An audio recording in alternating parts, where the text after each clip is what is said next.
Good morning, children. I, Debushree Mullik, welcome you all on behalf of Krishnagar Academy. Due to COVID-19, the whole world is under lockdown and so our school is also closed. I hope you all are well and take care of your health. I know you must be missing your school, friends and classes. Today I will be taking your first class in Hindi. The topic is भाषा. आज का विषय है भाषा.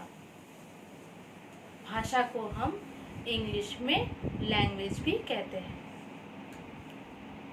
भाषा वह माध्यम है जिसके द्वारा हम अपने विचार, भाव को प्रकट करते हैं. आप जानते हैं कि पहले मनुष्य जंगलों में रहते थे. जंगल में पशु पक्षियाँ और विभिन्न तरह के प्राणियाँ रहते हैं जो वहाँ अपनी भाषा को इशारों में प्रकट करते हैं.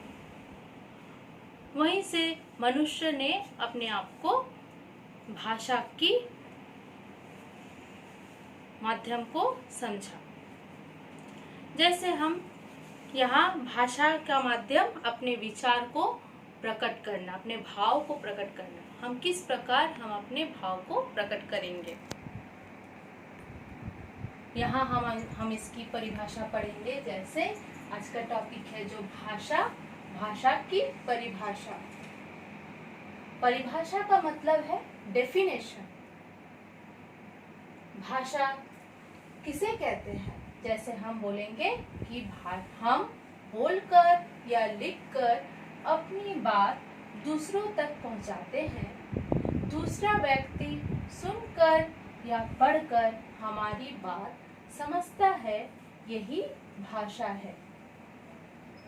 भाषा को हम बोलकर, लिखकर, पढ़कर अथवा सुनकर कहते हैं.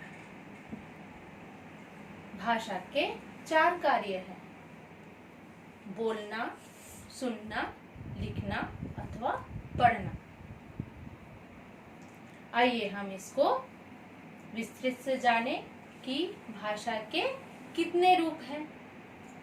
भाषा के मुख्यतः 2 रूप होते हैं, मौखिक और लिखित. मौखिक भाषा किसे कहते हैं. मौखिक भाषा उसे कहते हैं जो हम अपने मुंह से कहते हैं, जिसका माध्यम हम अपने मुंह से कहते हैं, उसे हम मौखिक भाषा कहते हैं. इसकी परिभाषा में हम देखेंगे कि जो बात हम बोलकर प्रकट करते हैं उसे मौखिक भाषा कहते हैं. मौखिक भाषा को इंग्लिश में हम वर्बल लैंग्वेज कहते हैं. जब हम अपनी बात को बोलकर प्रकट करते हैं और दूसरा व्यक्ति भाषा को सुनकर समझते हैं, उसे मौखिक भाषा कहते हैं. दूसरा आ जाता है भाषा के रूप में लिखित भाषा.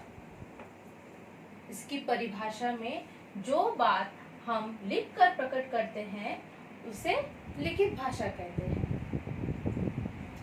इसको हम इंग्लिश में रिटन फॉर्म भी बोल सकते हैं. जो बात हम लिखकर प्रकट करते हैं उसे लिखित भाषा कहते हैं. इसकी दूसरी परिभाषा भी है कि जब हम अपने भाव को लिखकर और अपने विचारों को लिखकर प्रकट करते हैं और दूसरा व्यक्ति उसे पढ़कर समझते हैं, उसे लिखित भाषा कहते हैं. तो मौखिक भाषा के अंतर्गत बोलना और सुनना आता है और लिखित भाषा के अंदर लिखना और पढ़ना. जैसे उदाहरण में मौखिक भाषा में जब कक्षा में अध्यापिका जब कुछ अपने छात्र छात्रियों को पढ़ाती है तो वह बोलने की भाषा का प्रयोग करते हैं और कक्षा के छात्र छात्राएं जो सुनने की भाषा का प्रयोग करते हैं. जैसे जिस प्रकार अध्यापिका बोलती है, कुछ पढ़ाती है और बच्चे पढ़ते हैं सुनने के द्वारा, वह मौखिक भाषा के अंतर्गत आता है। और इसका हम दूसरा भी उदाहरण दे सकते हैं, जैसे समाचार सुनना।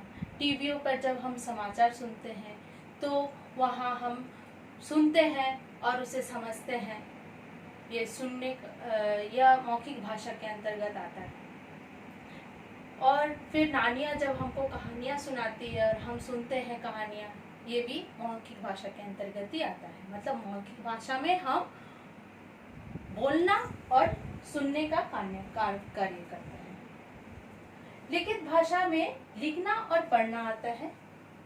लिखना मतलब पत्र लिखना हम समझ सकते हैं, जिसको जब हम किसी को पत्र लिखते हैं, दूसरा व्यक्ति हमारे पत्र को पढ़कर हमारी भाव को समझता है, उसे लिखित भाषा कहते हैं। दूसरे उदाहरण में जब अध्यापिका कक्षा में पढ़ाती है, जब श्यामपट्ट मतलब ब्लैक बोर्ड में कुछ लिखाती है और छात्र उसे पढ़ते हैं, तो उसे लिखित भाषा भी कहते हैं। तीसरे उदाहरण में हम ये भी कर सकते हैं कि जब हम अखबार पढ़ते हैं, अखबार में जो समाचार दिया रहता है वो उसके हम पढ़ते हैं और उसे समझते हैं, वह लिखित भाषा में के अंतर्गत आता है। इस तरह से हम मौखिक और लिखित भाषा समझ लिए हैं। आज भाषा के रूप में मौखिक भाषा और लिखित भाषा के अलावा भी एक और भाषा का प्रयोग भी किया गया है, जिसके बारे में हम आज उल्लेख करेंगे कि मौखिक भाषा लिखित भाषा के को जानने के बाद भी हम एक और भाषा के बारे में भी जानेंगे, जो है सांकेतिक भाषा। सांकेतिक भाषा वह है जो हम इशारों से समझते हैं।